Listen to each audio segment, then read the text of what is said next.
Government school teachers family WhatsApp കൂട്ടായ്മയുടെ രണ്ടാമത് ഒത്തുചേരൽ കണ്ണൂർ തളാപ്പിൽ നടന്നു. എ.കെ. ഹസൻ ഉദ്ഘാടനം ചെയ്തു. വി. കുഞ്ഞനന്ദൻ അധ്യക്ഷനായി. സർവീസിൽ നിന്ന് വിരമിക്കുന്ന ഹസൻ മാസ്റ്റർക്ക് ഉപഹാരം കെ. രാഘവൻ മാസ്റ്റർ കൈമാറി. N. Thampan, Kaini Balakrishnan, M. Raghavan master, Radhakrishnan Manikoth, Manikandan master, K. V. Kunhiraman, K. P. Prasad, M. Kunhambu, C. Bhargavan, Phalgunan master, V. K. Sudhi തുടങ്ങിയവർ പങ്കെടുത്തു. ഏത് പരിപാടിയിലും വരുന്നത് നമ്മളിങ്ങനെ വന്നു കഴിഞ്ഞാൽ നമ്മളൊരു ബന്ധം പുതുക്കുക. രാധാകൃഷ്ണൻ മാണിക്കോത്തിന് നമ്മൾ ഇതിന് മുന്നേ ഒരു ദിവസം ഒരു ബന്ധം പുതുക്കിയിരുന്നു നമ്മുടെ നാട്ടിൽ വെച്ച്. അപ്പോൾ ഇങ്ങനെ കാണാനുള്ള ഒരു അവസരം, ആ അവസരമായിട്ടാണ് ഞാനിവിടെ ഈ സംഗമത്തെ കാണുന്നത്. പിന്നെ ഞാനിപ്പോൾ പറയുന്നത് ഈ ബന്ധമാഷൊക്കെ ഇവിടെ ഉണ്ട് എന്നാണ് ഇതെല്ലാം പറയുന്നത് എൻ്റെ വ്യക്തിപരമായ അഭിപ്രായങ്ങളാണ്.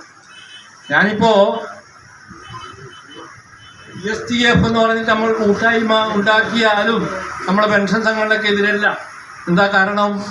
അതിൽ തന്നെ ഇപ്പോൾ തന്നെ പോലീസുകാർക്ക് പ്രത്യേകമായിട്ടുള്ള കൂട്ടായ്മയുണ്ട്. അതെല്ലാവരും അംഗീകരിച്ചതാണ്. പോലീസുകാർക്ക് പ്രത്യേകമായ കൂട്ടായ്മയുണ്ട്, സിവിൽ സപ്ലൈസിന് ഒരു പ്രത്യേക കൂട്ടായ്മയുണ്ട്. അപ്പോൾ അങ്ങനെയുള്ള പ്രത്യേകമായ ഒരു കൂട്ടായ്മയുണ്ട്. അതുകൊണ്ട് സെയിൽ ടാക്സിനുണ്ട്, എല്ലാറ്റിനും ഒരു കൂട്ടായ്മയുണ്ട്.